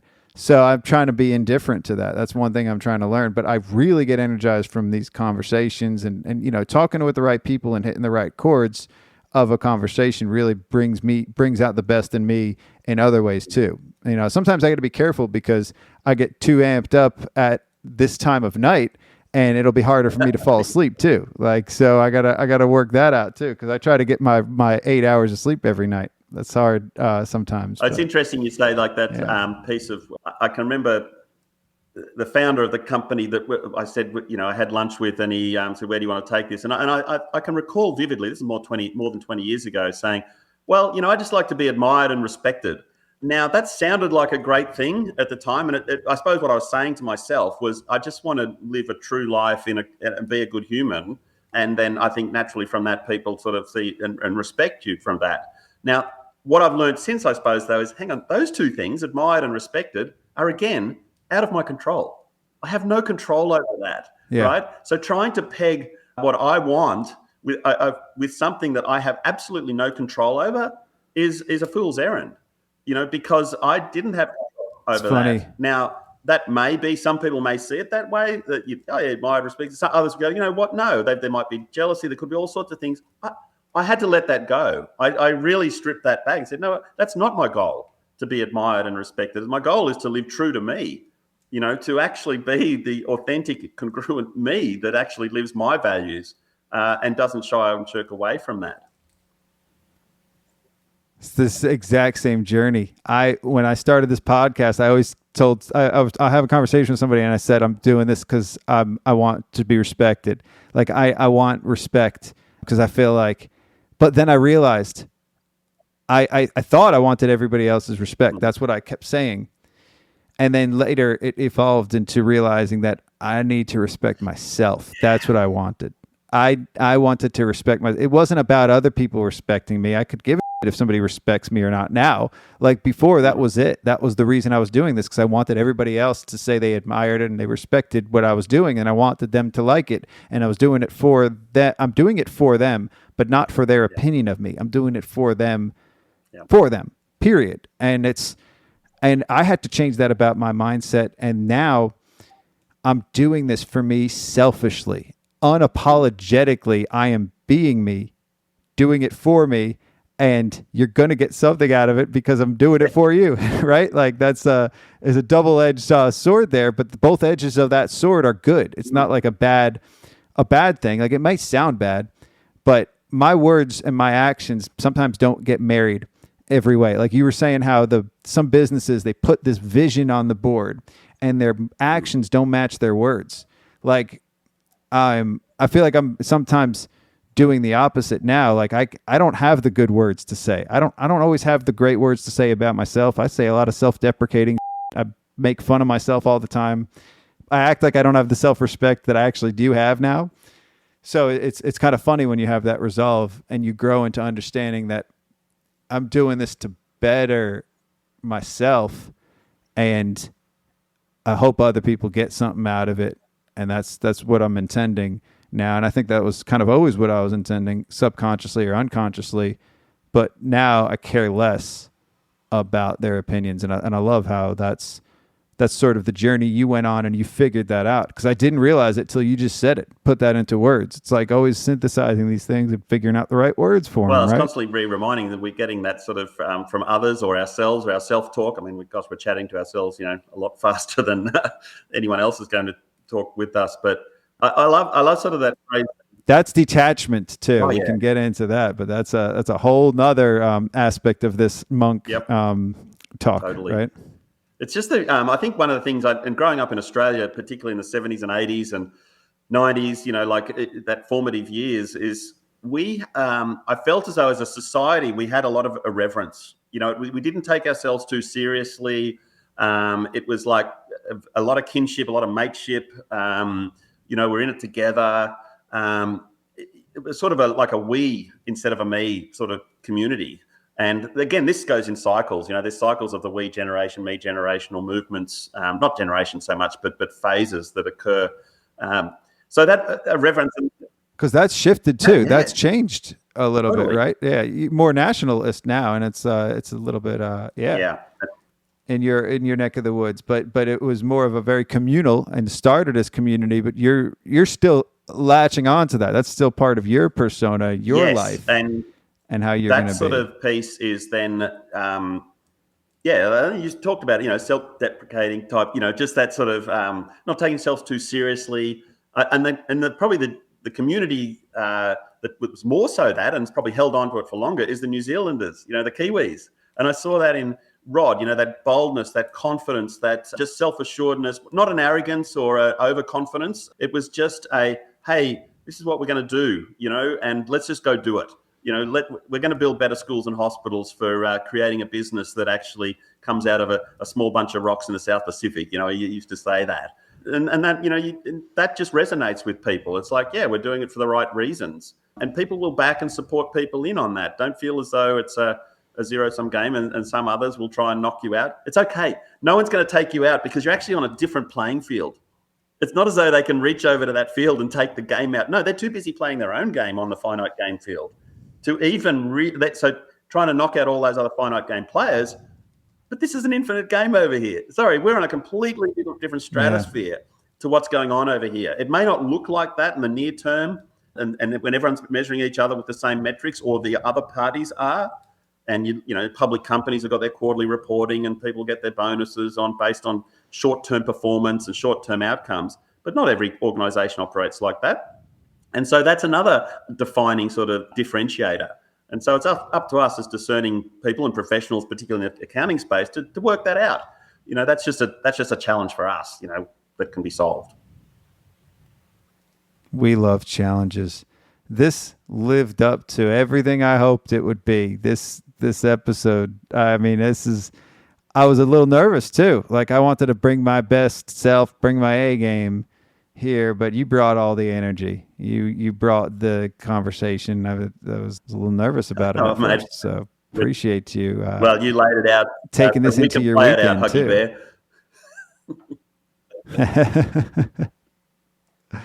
This is great. So yeah. Are you doing any traveling? Are you going to be at any conferences in the future? Yeah, it's a good question. I went to conferences. One thing I wanted to touch on was people ask, Clayton, you're doing all this travel. I was going to the States actually, or North America, 6 times a year before COVID hit. I was speaking or attending various events, and I'd been doing that for 5 or 6 years. COVID to me was like just a blessing. It was like, in terms of the purposeful reset, it's like he who's everywhere is nowhere. So I was very conscious around that phrase. It made me realize more about that. So I'm a lot more discerning as to what I'm doing and where I'm going. I just want to make sure it's infinite game players that I'm actually hanging out with. So I say no to things now that I've discerned that they're the finite game players. So this has been a real help to me to work out where I'm going next and who I'm catching up with. So yeah, I'll be in New Orleans actually, or NOLA or Nolans, or however you really do say it, in a few weeks. In a few weeks? So, yeah. Oh, well, that's awesome. I believe you may have told me that already. But everybody asked me, are you going to ZeroCon?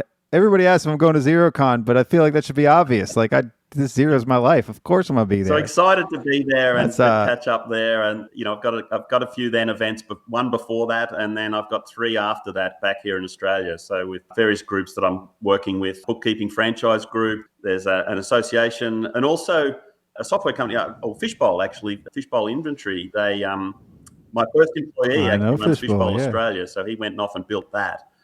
Wow. Employed him when he was 19 years old, and 20-something years later, he's asked me to come back and speak at his national conference. So that'll be lovely to do that.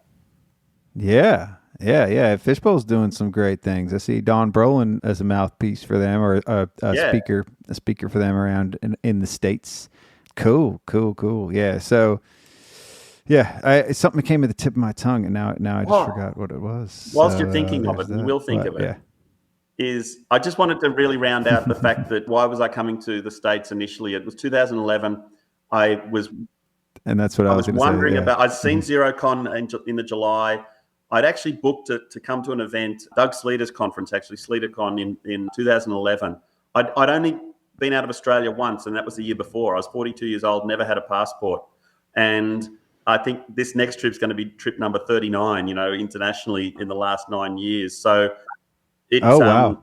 Because I always felt I'll build my business and then I want to be able to travel with that experience as well, which this profession and industry has enabled. But I've heard a guy talk to on one day, it was on a cassette tape back in the 90s, about, Clayton, have you got a learning fund?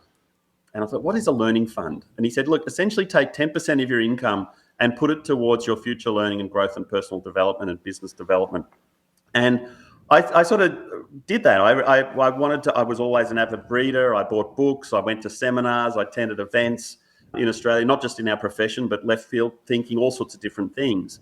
And then my business started to grow, and it was actually producing more. So, okay, I needed to spend more money, being the 10%. And so then international travel really, I thought, oh, now I can afford to go overseas to an event. And that was 2011 SleaderCon in Vegas. And then I purely went there as an attendee just to learn more. And I was blown away. It was like, wow, these people, the human heart connection just was set in stone then. It's like, great, I'm doing this. I'm coming back. And came back the next year just as an attendee. We then started bringing 40 to 50 Australians with us sort of each year as a community. I said, hey, guys, let's go do this. It was like a tour. It was a lot of fun.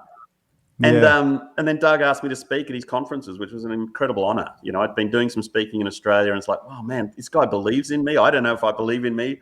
Jeez, I had imposter syndrome, the whole lot, seriously. I still have it. I'm still just trying to shed it. Yeah. Totally. I'm keeping it at bay, but I sort of dance with it. I don't know if I can kill it. I don't think I ever will. I learned how to dance with it. Well, Greg Kite gave you some good advice too. I mean, it's almost like, you're always going to have that stage fright, excitement, anxiety around it because you want to do well too. And because you want to improve, you're always going to feel like you're out of place, right? You're always going to feel like you've got room to grow. Well, the presenter gets the most out of the presentation, because the effort and energy and you poured into it, the respect. If you're feeling nervous, and I always still feel nervous on stage, going onto that stage, that's just about respect. That's respecting the audience. You're respecting the audience's time, energy, and effort to get there and be in that room. That's just actually creating that connection and knowing that, hey, it's a privilege and an honor, to be on this stage. Some people see it as a right, and that I need to be there and blah, blah, blah. It's like, hey, I've never expected it, really. I have probably dialed it in the subconscious for sure. I found my old goals list when I was 19 years old. I found it in the garage a couple of years ago, and I showed the kids, and things I'd written down at age 19. The top of it was to speak internationally around the world, and encourage and motivate people. And I had not even seen that for 20 years, that book. So it was like, wow, oh my gosh, this actually happens. You called it, right? You called it. That's a manifestation there too. And early episode, Amanda Aguilar gave you a shout out because she met you at a SleaderCon. So, this is another full circle moment. She was one of the early episodes, and that's how I knew your name. Like, she mentioned it, and every time I was doing the show notes for this, I would look everybody up that was mentioned, and I'd maybe shout them out on like the LinkedIn post. And I remember you liked it on there, and that's how I connected with you. Yeah. So that's how those kind of things circle out too, and everybody it's like the rising tide, and you start to find your infinite game players, and you start to find those people, and you become it's just like everybody's kind of tapped into that same vein, and we can all trace it back to somewhere. I vividly remember that catch up after the SleaderCon where I was ready to go to the airport, having that in that hotel, and Jay was there as well, and and with Amanda, and that moment, they say we've got perfect memory but imperfect recall, but this is perfect recall and perfect memory on this, because I just vividly remember that moment, and wow, full credit to Amanda where she's taken that, and just run with it. So proud of her as to what she's doing and achieving, and the impact she's actually making. So she's at the franchise, changing it from within now. Her and Jeff are changing this franchise that I've been referencing. Zero has tapped into it too. And I feel like between Jeff, Amanda, Zero, they're doing things to change this. I mean, nothing's going to change that I signed that contract, that I'm still in it. But Amanda is the COO now. Like all of these things are happening, and I still blame it all on Zero, which is good. Like Zero is coming in and helping, and they have their own interested reasons to do that. But I support it. I mean, I'm supporting everything that they're doing, now to try and change that. Yeah, and it's important when we've So got I think that's great. those connections. You know, I mean, part of a great partnership is actually bringing the truth too, you know, even if it's uncomfortable. So if there's things that are happening and occurring that need to be addressed, I know I've done this over the years, and you know, look, we're in an industry and a profession that's great and have been trained at spotting imperfections, right? We're trained to spot the problem. What we haven't been overly well educated on is actually bringing solutions. And so I can recall early on hearing that, look, never bring a problem to someone without actually having two solutions for them. And I've done this with software vendors, and I have seen the change from within. You know, even at the early days, the vendor that we worked with the most would reckon they were starting to compete with us as a partner channel.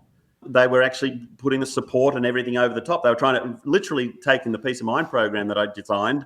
In fact, their marketing team took me out for lunch and got a copy of it, and then took it back and said, "Hey, this looks pretty good. Let's roll that out." And they were competing.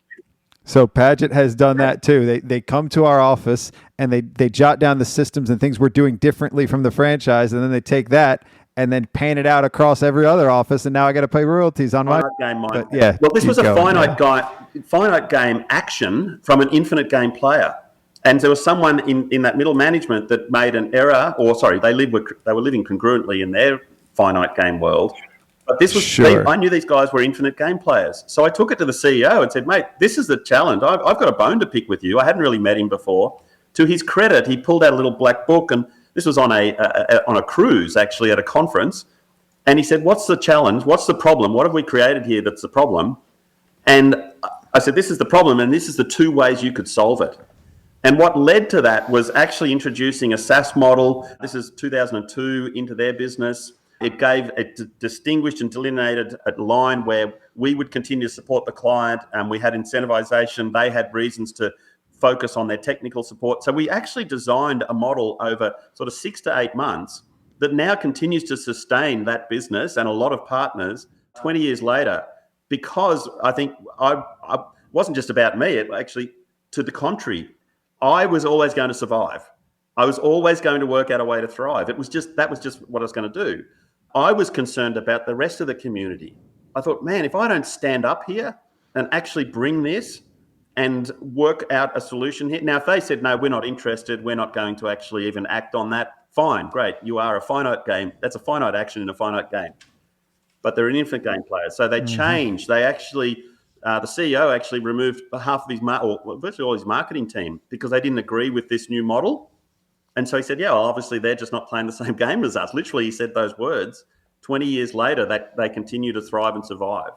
So it's like, oh, yeah, okay. So that reinforced to me, Clayton, when you have these moments, step into it, you know, and be selfless, really, in that approach. So we create, there's self-interest in every one of us. But this actually, I'm looking back and, wow, okay, that was a great example to me, to sort of dance with the fear, take the action, but have solutions. Think of their business, how they can operate better with this approach. And if they want to reveal themselves, as a finite game player, fine, that's okay. I'll just move on, either mentally, and one day we won't be really partnering, but we still continue to do now because of that infinite game mindset that we both have. Yeah. It all starts with the leadership, or it all starts and ends with the leadership too. And sometimes there's going to be, the bad ones slip through the cracks, and you learn that stuff sometimes the hard way too. Like, you never really know with people. And I always have to constantly remind myself what game I'm playing and correct my mood. And, it's a daily thing sometimes to always have to remind yourself, why am I thinking that? Like, we're sometimes a slave to our thoughts, right? That's the detachment. I did want to touch on that too. But this is like the ghost of Christmas future still. Like, the other part I was going to bring up was, I'm worried that maybe I am traveling too much and I'm everywhere and nowhere at the same time. And maybe I need to pause. My latest rap is about saying no more. I say yes to every opportunity sometimes, and usually it's to myself. Like, I come up with ideas and I say yes to them. I got to be more selective with what I say yes to. Maybe I should use that other lens of finite and infinite as well, and that'll help me say no more. But yeah, I mean, it's anytime an opportunity comes up, a lot of times if it involves travel and being in front of people, I'm saying yes. Yeah, look, and it's that's been me whatever because it when I is. come back to the purpose piece is making a difference in people's lives, having that opportunity to connect with them, and whether it's just physically giving them a hug or just having a listen to what it is going on in their world, sharing insights perhaps, or so that piece fills me up. It actually energizes me. But there's you got to watch what we own owns us type, that addiction piece, that whole sort of unable to sort of escape that once you're in that sort of hamster wheel of thinking that, and it's the ego too, you've got to watch out for that. Oh, it's ego and it's addictions. Totally. Both of those speak to me Yeah. fully. That's why Atomic Habits resonates with me so well, because I got a very addictive personality and I could be addicted to good and bad things. It just kind of depends on what I'm paying attention to, Totally. So. Yeah, well, don't be afraid to say no. I've said no to a couple of things just recently, and now that's not my natural state. Mine is very much, hey, say yes and work it out. That's sort of, which creates this sort of, has created a lot of energy, but it's been a lot of anxious energy over the years as well, which is, if you operate at that threshold, above your threshold for too long, that's burnout. That's deep channels after that, that start to happen because you deplete your natural energy supply. So yeah, because I think it's a fine line. It's a bit of a dance, but if you've got that sort of center, then, and if you, with this other lens of finite infinite game piece, it's like, it's a lot easier to say, no, I'm not doing that. And when we do say those no's, you're not rejecting the person per se or anything like that. It's just you're stepping into your own zone, own power zone. You're actually reinforcing and rebuilding yourself in those moments, and you do feel pretty strong when you actually say no to that against your natural sort of addiction piece of feeling as though I've got to say yes to everything. So yeah, I'd encourage practice no's. I'll end this with the lyrics or the first 24 bars to this rap. Now I'm not going to rap it because the rapper that I'm emulating here is Lil Baby, and he uses auto-tune and he rhymes syllables. There's a lot of syllable manipulation in it. So I'm going to go through it and I'm going to get some feedback from you here. So it's about saying no, though. I remade one of his song called Whoa, and the word whoa rhymes with no. So I'm building around that. If saying no is a decision, then saying yes is more of a burden.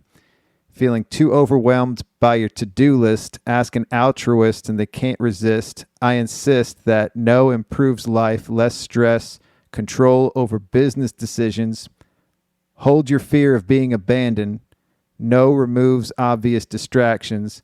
Our time is our number one asset. Don't confuse saying no with arrogance. And with no, protest our acquiescence.